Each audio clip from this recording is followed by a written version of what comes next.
You're very welcome to Newgrange. Newgrange is at the centre of a sacred Stone Age landscape. Newgrange is a loop of the River Boyne. The River Boyne goes like a horseshoe. It comes down here, around there, and up like this. So, in this loop of the River Boyne, there are 90 different monuments. 3 giant monuments. Newgrange is the most famous. Doubt, about 4 kilometres this way, and Knowth, about 2 kilometres that way, are equally big or bigger than Newgrange. Newgrange was dated at 3200 BC, so that makes it over 5,000 years old. And it makes it older than Stonehenge, older than the pyramids, older than the Mayans, older than Mycenae, older than the Hittites. This is the first major European civilization to emerge in Western Europe after the Ice Age. Newgrange is the greatest expression of that civilization. The civilization is not just an Irish civilization. It stretches from southern Sweden down to Portugal.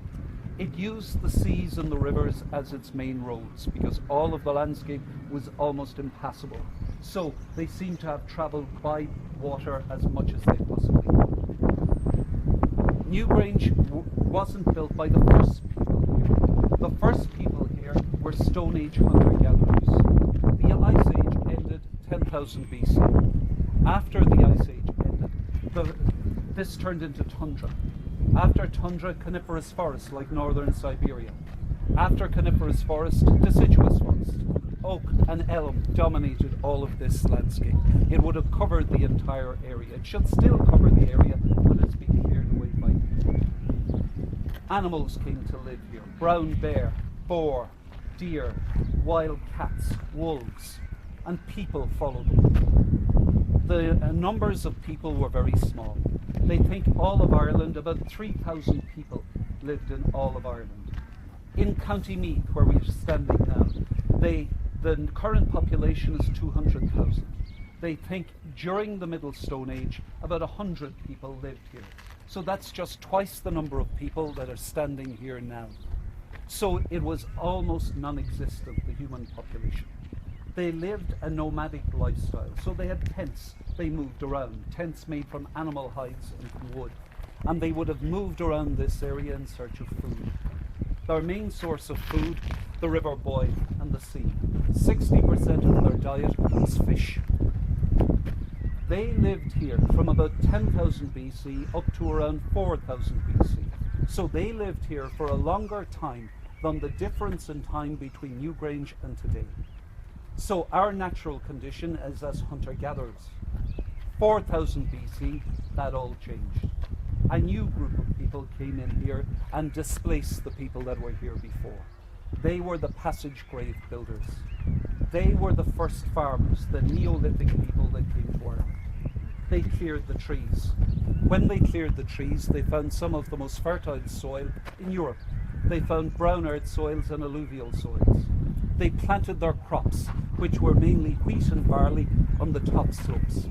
On the bottom of the valley where you see those sheep, that's exactly what they would have had. They would have cattle and sheep and pigs. Pigs were very important in their diet. They ate a lot of pig meat. They divided the landscape into fields. And because this landscape was so fertile, their population numbers grew. They came about 4,000 BC. They built Newgrange about 3,200 BC. By then, the population in the Boyne Valley must have been very substantial. But nobody knows how many, because their houses were made from wood and thatch, and they've all rotted away and leave very little trace. They would have been very simple houses, not like their monuments. They went to huge trouble with this monument. Inside is a small chamber. That's the reason numbers are limited on the site. But the actual building itself is enormous. It covers an area of over 1 acre and is made up of over 200,000 tons of stone. So this would not have been intended just as a burial site. This would have been a temple for their entire religion. It would have been an expression of their religious and cultural importance. This would have dominated the whole landscape on the eastern part of Ireland. The stones in it.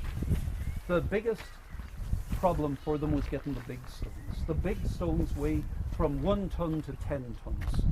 They're called grey wacca, and the nearest source for them is Clogherhead, about 25 kilometres up the Irish Sea.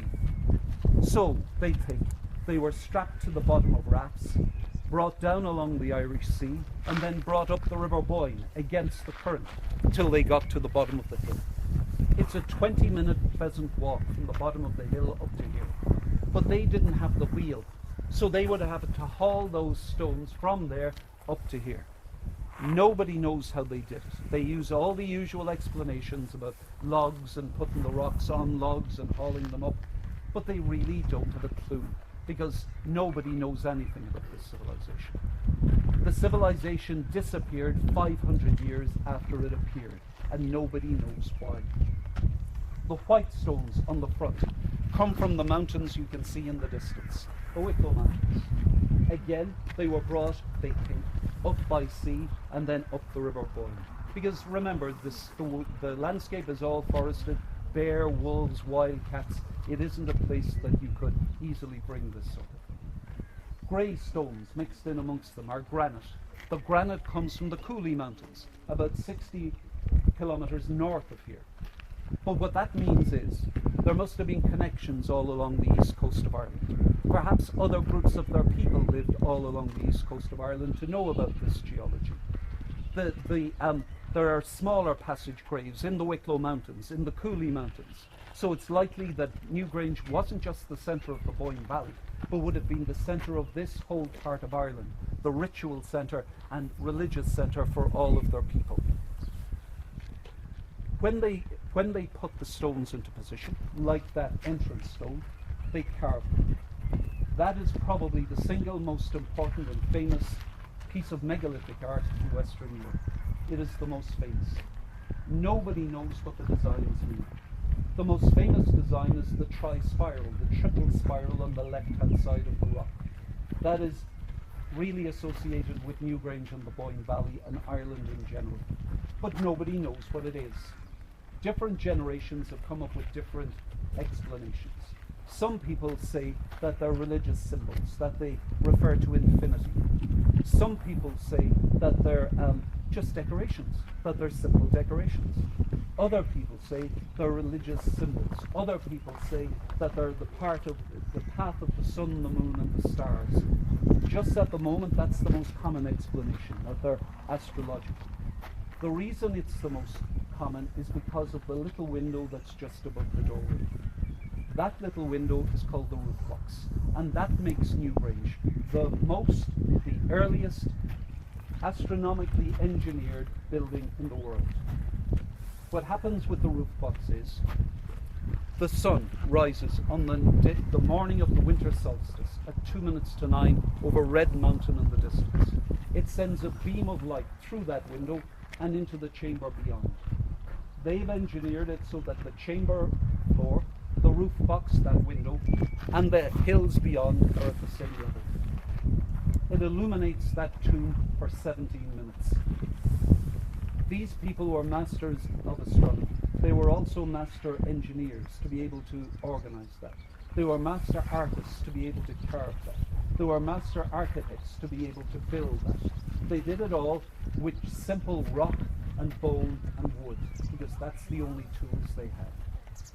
500 years, they disappeared. Nobody knows why. One of the most obvious reasons could be they had domesticated animals. The animals in number grew, the people in number grew, and then they're open to disease. Disease spreads from animals to people.